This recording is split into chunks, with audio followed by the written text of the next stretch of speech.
Well, thank you everyone. It's indeed an honor to be here for Creative Resistance.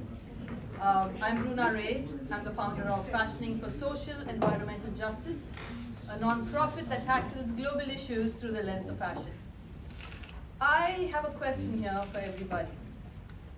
The question is, what if I told you what you were wearing could probably start a war? Would you believe me? Yes. Why?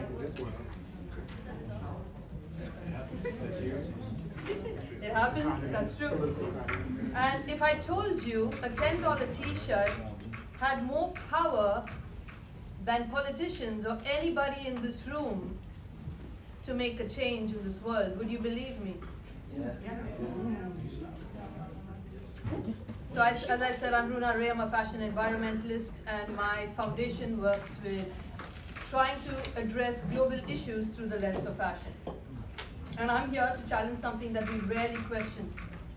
Is fashion clothing or is it activism? Because what we wear are not just clothes. It's a statement. It isn't just fabric. And that statement can basically fuel war. Because if I ask you right now, do you know what fabric you are wearing right now? Do you know the textiles that you're wearing right now? Anyone? Cotton, polyester, wool blend. But how did you get to know that? It's probably through the label that you read? Yes. Exactly, right? But do you know where it exactly came from? Do you know who made it and at what cost? No. Again, you're assuming, but we don't know, right? But the cost is not in dollars we're talking about. We're talking about the cost in human lives. We're talking about it in conflict. Because the reason you wouldn't know this is because it's by design. And if you did know this, you would stop buying. I would like to take you into this agricultural space in Ethiopia, where this girl goes to bed hungry every night because her family has given up their land to grow cotton more than food for themselves.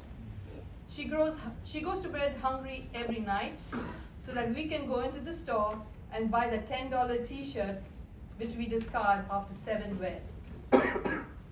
This is the story about fashion. When a consumer walks into a store, any one of us, we walk into a store, we see the price tag and we're like, oh wow, that's a great price. And we don't even think about it twice, we pick it up. But what is the hidden cost behind this $10 t-shirt? It basically starts, for example, in Ethiopia. Over here you have the farmers who have the land that's given up for the cultivation of cash crops. They do not have food to feed their people. You have a lot of multinationals who kind of have put their money into the country because cotton needs to clothe the world and clothe people. So what happens is that we have food shortages, we have water shortages, and then it ultimately leads to conflict and then war.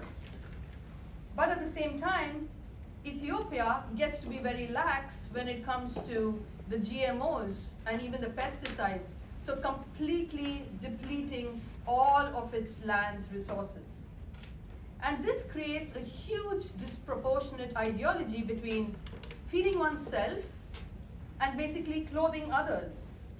And then, after that, the cotton moves to India, where it's probably stitched by child labor. You've got little children who are, like trimming the threads of your buttonhole and getting pricked. You never see the blood stains on your shirt. You never see the man who's probably cut the collar patterns and, cut his finger off and lost a job. You don't see the pregnant woman being harassed by her male boss because that's how it is, and she can't do her work. She wants to take time off, but no, she's got to do work. She's probably even paid less. I mean, not probably, she is paid less than her male counterparts. But then you have that $10 t-shirt that ends up on the rack. And we grow in and we say, oh my gosh, what a great price. And the worst part is we only use it 7 times without even realizing what goes behind this. So it basically exploits labor, it depletes water, and it also fuels tensions between nations that are competing for natural resources. So this got me thinking again about the direct correlationship between food and fashion, where some countries were starving and they would forego nourishment just to clothe the others. And we as consumers, basically, we had the power to reject, consume, disrespect food and humanity. And all of you here might, you could still ask me, you'd be like, but Runa, what's the direct connection between fashion and war? And I'll tell you something, everything. Everything. Because 20% of the global wastewater is because of textile production. They are shared rivers between nuclear-armed countries that traverse between these countries, and at the same time, they are poisoned by textile production. As water becomes scarce, conflicts rise, and wars begin. So while India manufactures its own cotton, we also have China that does the same, we have Bangladesh, and we have Pakistan. And when you have these neighboring countries that have the common resource that flows through it, providing it all with the nourishment and enrichment it needs, you also have the fashion industry that's thriving. So when you have the shared waters between the nuclear-armed countries, if it is not utilized properly, it will lead to war. For example, we had the Indus Water Treaty that was signed under the World Bank mediation in 1960 and that allowed India to have 3 tributaries of the Indus River and Pakistan to have 3. Over time, India started using 20% of the water, and it also allowed Pakistan to get some of the water, but over time, it started building a lot of hydroelectric projects, and Pakistan says it's a violation of the treaty. Similarly, you have the great Brahmaputra River that flows from Tibet, goes into India, and then flows into Bangladesh. India has no control over the upstream activities that happen in China because that's the source. And China has started building a lot of dams. So while you have a lot of water agreements that happen between these countries, it's very, very difficult to have them come into existence because of the tensions between these countries. And at the same time, while water is the primary resource and primary freshwater reserve for these countries, they're also crucial for economic development. So when I say fashion can lead to war, I mean literally it does. Because any lack of these resources, especially with water, will lead to potential nuclear war. And this is where it gets worse. Fashion is a $1.7 trillion industry. Every 5 garments that are produced every day, assuming you have 3 of them that are discarded and incinerated. The total greenhouse gas emissions that this industry produces is 1.2 billion carbon greenhouse gas emissions, which is like the combination of all your maritime and aviation industry together. But we also live not just in fast fashion, we live in an age which is ultra fast fashion. And when I mean ultra fast fashion, you have this one brand called Shein, which I'm sure a lot of young people know about, right? So Shein produces 10,000 new styles every day. Every day. And they come up with these super, super cheap prices where people are like, oh my gosh, this is amazing, I really want to own a Shein. And then what does Zara do? Zara and H&M, they make you feel outdated. So what's the new trend? You go into Zara and you're like, oh my gosh, I don't have this color in my wardrobe, let me buy that. And if you go to where they're actually dyeing the garments, you'd be surprised because I was there when I was in India. I was working in this one factory and we would look at the dogs that waded through the rivers and knew what the next color of the season was depending on the color of the dogs that came out. We're laughing now, but it's really tragic, and that's the truth. And to kind of deviate a bit, politicians kind of work the same way, don't they? Politicians. I mean, if you think about it, it's like fast fashion. They talk about quick fixes, they trend, they burn out, And we are caught in a system that basically prioritizes profit and power over sustainability and peace. So when you walk into a store and you find that trendy shirt, which we keep talking about, for 10 bucks, and you pick it up without thinking twice, and you walk back again, and then this new trend pops up, the same shirt of a different color, you buy it. And then you're like, let's buy another one. So this is exactly how fast fashion works. Ultra fast fashion, they pump out cheap clothing at lightning speed. They use social media to know what the next trend is, and they even reward you with bonus points to make shopping look like a game. Right? Yeah. So what do politicians do? Every election you have a new leader who shows up, giving you new promises. They do the exact same thing. They use social media. They craft these really cool messages. They distract you. They shake hands. They smile. They use the influencers the same way fashion does, so that you believe them. You vote for them. Then things start changing. They change the whole plan because they break the promises, and instead of solving the real problems that exist, they go for the next ones because they're looking for the next election. And it's really important for them to keep their popularity up rather than working on ground issues and solving the real problems. So every few years, you have the cycle that repeats itself. And like fast fashion, modern politics is about keeping people hooked. It's not about creating a lasting change. The public is distracted by the catchy slogans. They're distracted by what you see in social media and all the drama, whereas the real issues such as poverty, climate change, and war is completely ignored.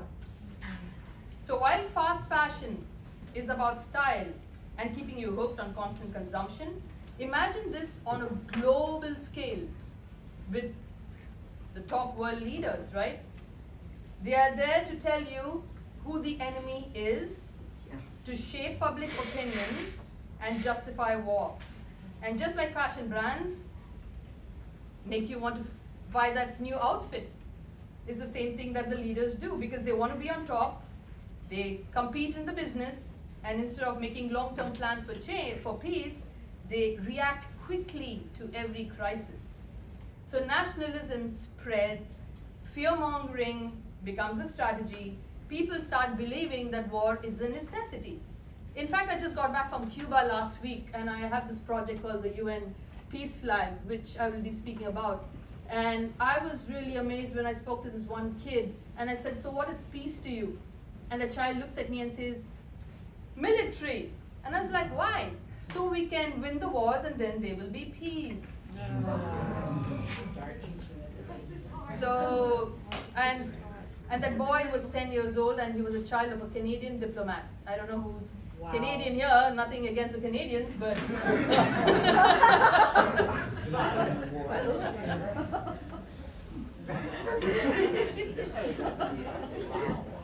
So when people start believing that war is necessary, it's the same thing. They want to buy the next trend, and at the same time, like fashion, creating these mountains of waste. Basically, politics creates conflicts, and that escalates into wars. And the worst part, the decisions that are made that lead to war are as reckless as fashion trends. They make reactionary choices without thinking about the long-term damage. The same way that fashion has this mountain of clothes without any concern for the environmental impact, politicians do the same. But when war begins, it's not clothes that are discarded, it's human lives. And that's the reality we got to face. So what is it that changed for me?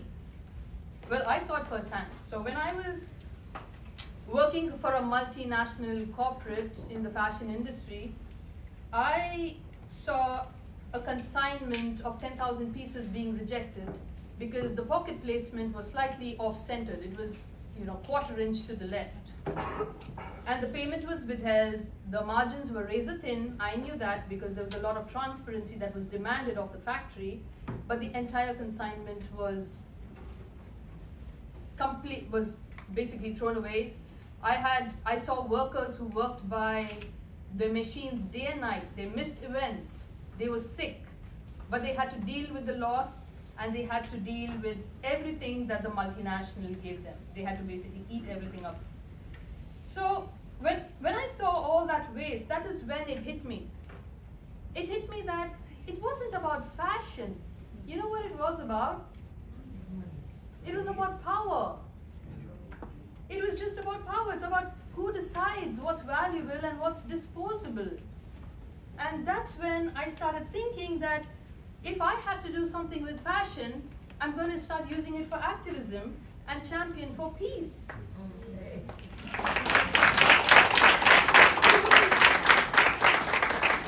Because instead of making waste, we got to create movements. Instead of fueling conflict, we create collaborations. Working with students, universities around the world, getting them to think differently, think sideways. Don't think this way. Think about how you can create that product that doesn't deplete your natural resources. Save something for your neighbors. Make something that is peaceful, that brings together humanity. Partner with global activists like you to bring peace to mainstream and popular culture. And also turn fabric waste into activism like the Global Peace Flag, which I also took to the India-Pakistan border, and it was a kaftan that I presented to the border guards, and this was during the time when Kashmir had its lockdown. I went there during the Article 370 that was being scrapped. There was no internet. I saw the guards from Pakistan on the other side, and I'm Indian, so I was on the Indian side. The kaftan basically had the flowers of the Indian national flower, which was the lotus on one side, and the Pakistan national flower, which was the jasmine. And I presented to the guards because for me, fashion is something which is also peaceful, which you can touch and you can create. Because we have a choice, and it's also what you vote for. You can continue to support a broken system, or you can demand transparency. So next time when you shop, you need to ask yourself, who made this? And at what cost? Not in dollars, but in lives and in conflict. And is this a vote for peace or for destruction? Because fashion is not just about looking good. It's also about what you stand for. And so the choice is yours, right? So I invite you all to please get involved.